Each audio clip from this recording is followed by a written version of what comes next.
Uno de los mayores misterios y enigmas del Perú precolombino son las líneas de Nazca. ¿Quién las construyó y para qué sirven, si solamente se pueden ver desde el aire? Un misterio oculto por el paso de los siglos, que intentaremos aclarar en un viaje a lo más profundo de los desiertos de la costa peruana, la tierra de los dioses, donde estos podían volar. Corría el año 1926 cuando el arqueólogo Toribio Mejía Xexpe, discípulo del gran doctor Julio Tello, el rey de la arqueología peruana, en aquellos difíciles pero apasionantes tiempos, recibía la primera noticia sobre unas extrañas líneas misteriosas que parecían estar surgiendo sin orden ni concierto en el desierto de Nazca. Nazca sigue siendo de esos misterios que nos atrae, que de alguna forma nos subyuga, que a los investigadores todavía nos sigue fascinando. Claro que se podrán encontrar explicaciones para parte de ese enigma, pero nunca para la totalidad. Si fuera o no una Biblia en piedra, de lo que no hay duda es que muchos de esos enigmas, de esos mensajes, están todavía por descifrar. No obstante, y pese al talante aventurero y curioso de nuestro protagonista, no se prestó demasiada atención al asunto. Aquellos fueron, qué duda cabe, los años de los grandes descubrimientos. El explorador Hiram Bingham llegaba, acompañado de los nativos de la zona, a una gran ciudad cubierta por la ceja de selva llamada Machu Picchu.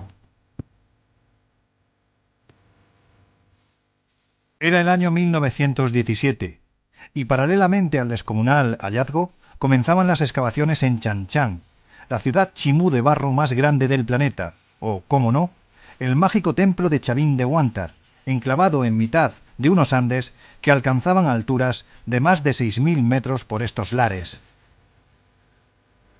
Pasadas las décadas, en ese lejano 1939, un nuevo arqueólogo y antropólogo norteamericano de la Universidad de Long Island, Paul Kosok, arribaría a las pampas de San José de Socos, atraído por los múltiples misterios que estaban saliendo a la luz en la Tierra del Cóndor. Kosok recorrió el norte del Perú, hablando con los habitantes de las pequeñas comunidades, recopilando historias y leyendas sobre ciudades y grandes tesoros pendientes de ser descubiertos. Sin embargo, la que captó su atención sobremanera era aquella que hablaba de unas líneas que se perdían en el desierto, y que sólo podían ser vistas en todo su esplendor desde los cielos.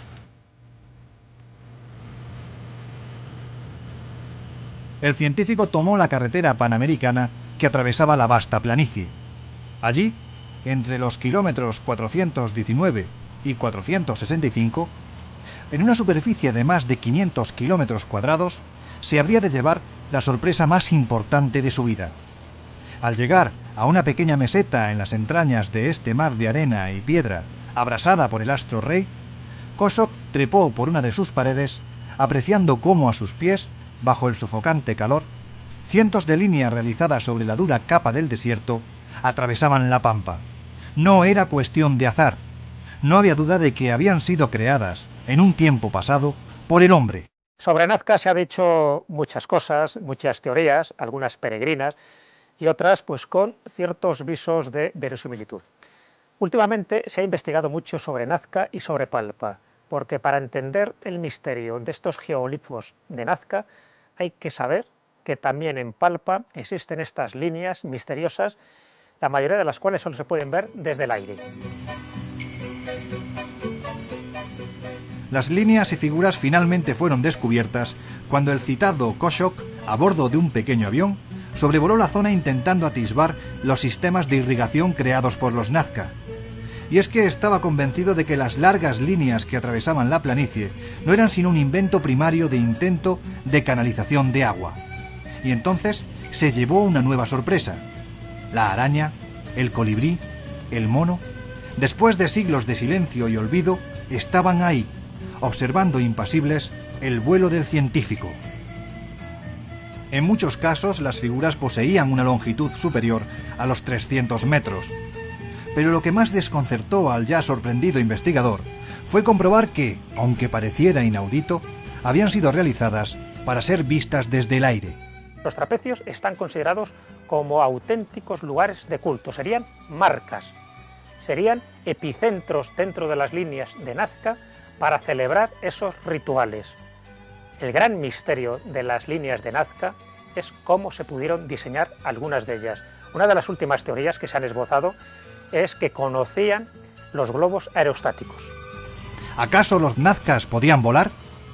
Eso mismo se preguntaba Kosok cuando, iniciando las investigaciones de aquel secreto jeroglífico, empezó a descubrir que había muchos más misterios. Los gigantescos geoglifos eran perfectos y llevaban cientos de años postrados en el desierto. Lo único que parecía lógico en todo este maremagno de cuestiones era que estaban ahí.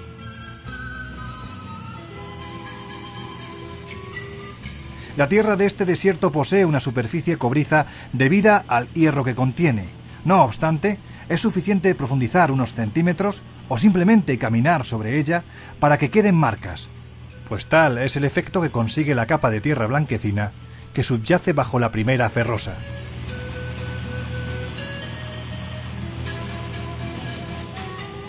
El cómo permanecieron intactas durante siglos también tiene explicación. La escasez de lluvia en la zona, debida al fenómeno del Niño, que transporta agua helada junto a la costa tropical del Perú, por lo que no se evapora y las precipitaciones son mínimas, ha contribuido a que éstas permanezcan tal y como las vemos. Todas estas cuestiones estaban claras, pero el principal enigma permanecía indemne. ¿Para qué construyeron estos magníficos dibujos? Las últimas investigaciones indican que nada tiene que ver con la astronomía ni con un calendario astronómico. Las cientos, miles de líneas que configuran esos 500 kilómetros cuadrados solo de Nazca, porque de Palpa hay muchísimas más, se ha evidenciado que no están marcando solsticios ni equinoccios, que no están marcando ningún tipo de fenómeno astronómico, ni mucho menos astrológico, sencillamente porque todas están en todas las direcciones. Es decir, claro que sí, que algunas, por casualidad, pueden estar señalando un momento dado del equinoccio de primavera o del solsticio de invierno, pero sería mera casualidad. Esas son una de las conclusiones a las que han llegado esas últimas investigaciones. ¿Quiere esto decir que no hay misterio en las líneas de Nazca? En absoluto, claro que hay misterios. Uno de los misterios importantes es que muchas de ellas solo se pueden ver desde el aire. Otro de los misterios es que, así como podemos explicar cómo se han podido hacer determinadas figuras, trapecios o líneas a través de palos guías, lo que no se puede explicar hoy por hoy es cómo se hicieron esas figuras más complejas que representan a seres vivos, a esas arañas, a esos colibríes, a esos monos, incluso a esas figuras humanas.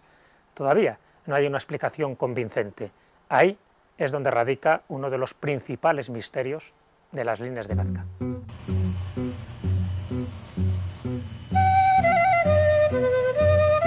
Desde aquellos días muchas son las hipótesis que con mayor o menor fortuna se han formulado, destacando entre otras las del profesor suizo Erich von Däniken, quien afirmaba que los trazos eran pistas de aterrizaje para supuestas naves extraterrestres.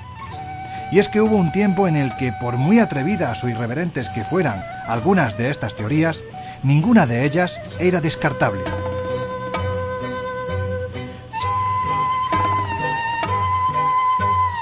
En 1946, Kosok, anciano y cansado, regresaba a Alemania, no sin antes encauzar el curso de la investigación que desde ese día quedó en las mejores manos, las de una persona que llegó a ser leyenda en toda esta historia. Era Maria Reiche, su ayudante en las investigaciones, quien dedicó su vida al estudio y conservación de las líneas. Y es que no le faltaba cierta razón. Por ejemplo, el glifo del pájaro gigante marca con su pico el día 21 de junio, el lugar exacto por donde saldrá el sol. Reiche luchó y consiguió que las líneas fueran declaradas Parque Nacional ya en 1970, y logró lo que parecía imposible, que las líneas se dejaran de destruir, ya que por aquellas fechas las podía pisar todo aquel que se acercara al legendario enclave. Para llegar a la pampa o desierto peruano, partimos una madrugada de la ciudad de Lima, capital del Perú, tomando la Panamericana Sur. A unos 250 kilómetros nos esperaba el misterio de Nazca. Para realizar este trayecto es necesario invertir más de 4 horas de viaje por las peligrosas carreteras del país. Y es que donde hasta hace pocos años se podía sufrir en cualquier recodo del camino el asalto de los hombres de Sendero Luminoso, ahora debemos desconfiar de los temerarios conductores. El día va pasando y el paisaje cada vez cautiva más. De vez en cuando algún pueblo interrumpe la monotonía del desierto. Atravesamos el Valle del Supay, que traducido al castellano significa literalmente diablo. Y es que, sin duda, quien le puso tal nombre no solo hubo de pensar en el aspecto ritualístico del asunto, sino también en el tremendo calor que azota nuestras cabezas. Aparecen las grandes e infinitas rectas que atraviesan la pampa. A un lado y a otro, los carteles avisan de que esta es zona de espesas nieblas, da igual a la hora del día que decidamos atravesarla. Así, a media tarde, arribamos al aeródromo del pueblo de Nazca, donde se alquilan las pequeñas avionetas que sobrevuelan las líneas. Son las 16:30 horas, y volar ya entrada la tarde no es que sea poco recomendable, es sumamente peligroso, pues las corrientes de aire caliente dificultan el viaje y las turbulencias zarandean el avión a su antojo. Pero estamos aquí.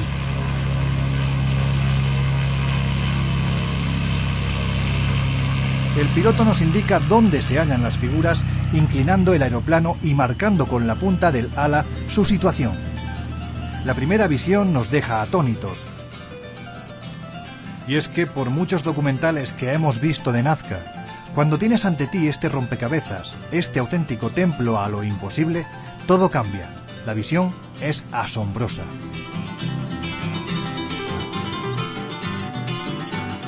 María Reiche aseguraba que el astronauta era el dios lechuza de los nazcas, tratando de dar una explicación lógica al mismo, tal como hizo con los pájaros que señalan equinoccios y solsticios.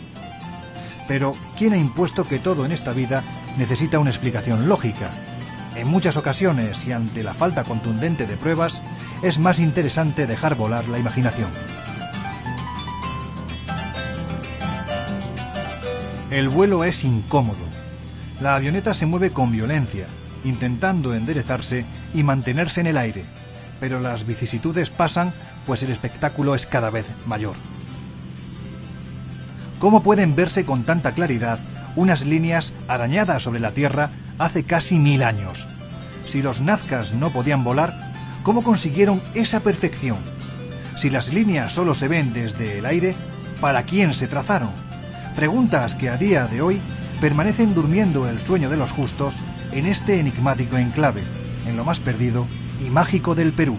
Los investigadores del Instituto Alemán, que también están trabajando para descifrar el enigma de las líneas de Nazca, crearon hace unos pocos años el proyecto Nazca Palpa.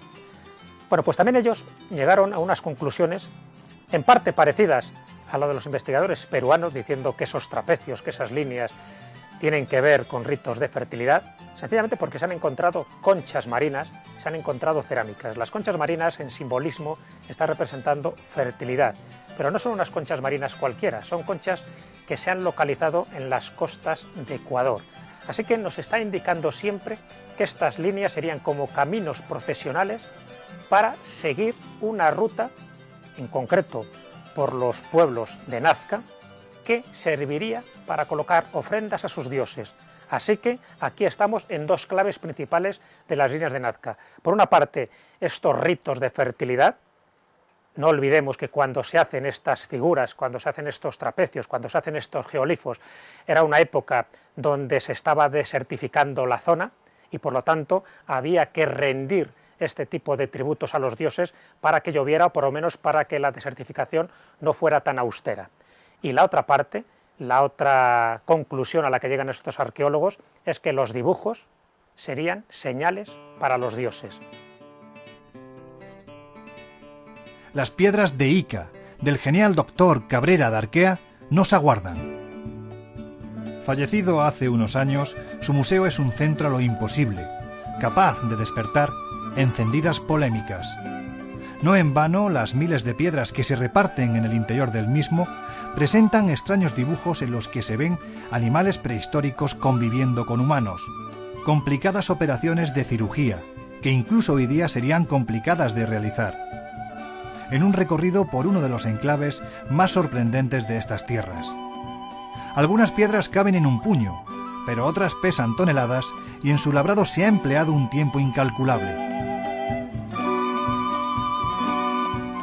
Según diversas teorías, estas rocas que aparecen en mitad de los desiertos cercanos a la población de Ica, las realizó una humanidad pasada de la que únicamente tenemos constancia gracias a estos testamentos en piedra. Lo cierto es que pese a que la sombra, en ocasiones la certeza de fraude siempre ha rondado a las mismas, debemos dejar una puerta abierta a la posibilidad de que, ¿por qué no?, estemos ante una biblioteca lítica similar, por ejemplo, a lo que reflejan las líneas de Nazca o las figuras de Acámbaro en México. Sobre Ica tengo que ser rotundo. Las piedras de Ica son falsas. Y cuando digo que son falsas no me refiero a que la mayoría sean falsas, sino todas. Por lo menos todas las que se muestran se exhiben en el Museo de Ica. Todas son obras hechas por un personaje que ha sido emblemático en toda la historia reciente de Ica, que es Javier Cabrera de Arquea. Y no me refiero a que estén hechas por su mano, sino mandadas a hacer por este hombre. Hace unos pocos años el investigador español Vicente París hizo un análisis sobre estas piedras de Ica. Él ha viajado muchísimo a Perú, se ha entrevistado con Javier Cabrera de Arquea y también con los artífices de estas piedras, tanto con Basilio Uchuya como con Irma Gutiérrez Aparcana. El proceso de elaboración no es nada complicado, incluso descubrió el lugar de origen de estas piedras, unas piedras especiales que son fácil para hacer este tipo de diseños, no tiene una dureza extrema, y luego se sometían a un proceso de envejecimiento. Incluso le enseñaron los modelos, tanto de dinosaurios como de operaciones quirúrgicas, los modelos en los que se habían basado para hacer estos dibujos. El que se hayan encontrado 11.000 piedras, incluso se habla de 50.000 piedras de estas características, lo que incide es que fue un pequeño negocio, rentable para algunas personas, sobre todo para aquellos que hicieron los diseños, pero que sirvió un poco para poner de moda el que existieran civilizaciones anteriores a la humana.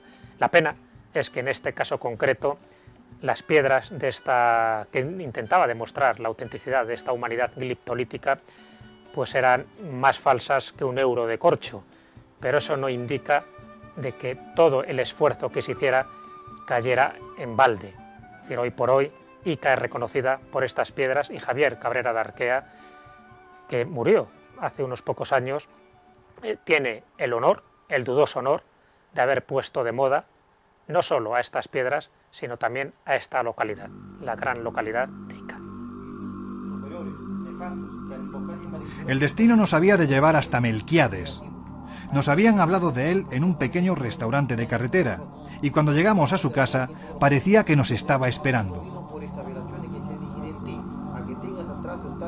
Es un brujo de Ica, que solo trabaja la magia negra y con Satanás como aliado. El chamán nos recibe con toda amabilidad en su hogar. Sin dudarlo, nos conduce a la habitación donde duerme y donde tiene todos sus amuletos y trabajos. No debe separarse de ellos jamás, incluso cuando descansa, pues en ese momento es más accesible a otros hechiceros que quieren hacerle mal. El daño es más fácil que curar. ¿Por qué? Porque si a una persona se le puede dar un tomo, llámese en líquido o en comida, fácilmente lo puede consumir. Y llámese a la consecuencia que pues tiene ciertos malestares, pues es gástrica, estómago flojo, dolencias del estómago, y muchas veces recurren a cuestión de medicina. Y la medicina es tan bien fuerte que le va haciendo más daño.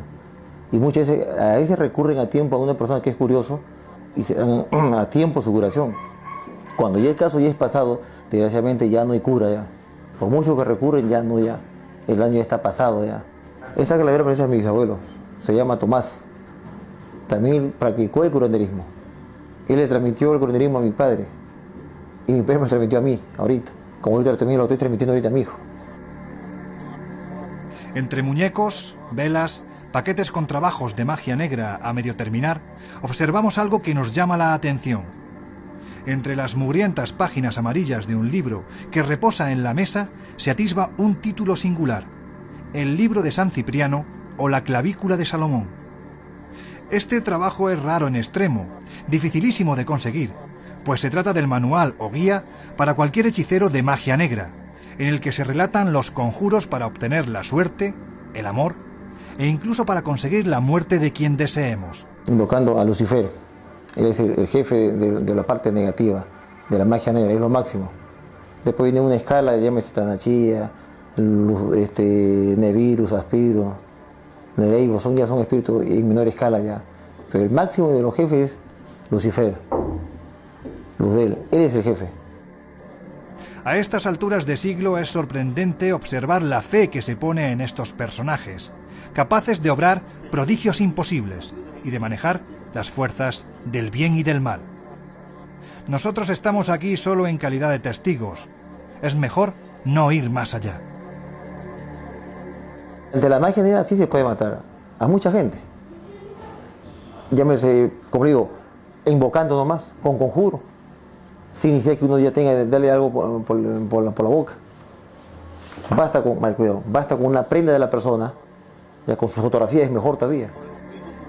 Los conjuros y ritos continúan. Escuchamos invocaciones que ponen espanto en el corazón. Está llamando al mal, nombrando a los demonios que deben de ayudarle en su labor. Toma la calavera de su abuelo entre las manos para obtener su poder y continúa la invocación. Es en estos instantes cuando empiezan a ocurrir situaciones anómalas. Al acercarnos al altar, la cámara da extraños errores y parece como si no pudiese seguir arrastrando la cinta, cosa que solucionamos alejándonos un paso del improvisado púlpito, como nos advirtiera Melquiades.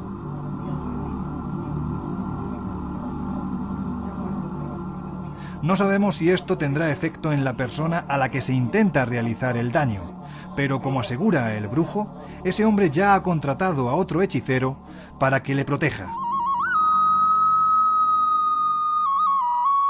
Nuestra expedición por el Perú misterioso sigue su rumbo, pero esta vez con un protector en los bolsillos. Melquiades nos ha regalado el libro de San Cipriano. La primera norma es no aceptar jamás el regalo de un brujo, ni darle nada propio, pero la tentación es demasiado grande. Además, si ha de actuar como protector, bienvenido sea, porque qué duda cabe que en las aventuras sucesivas nos va a hacer falta.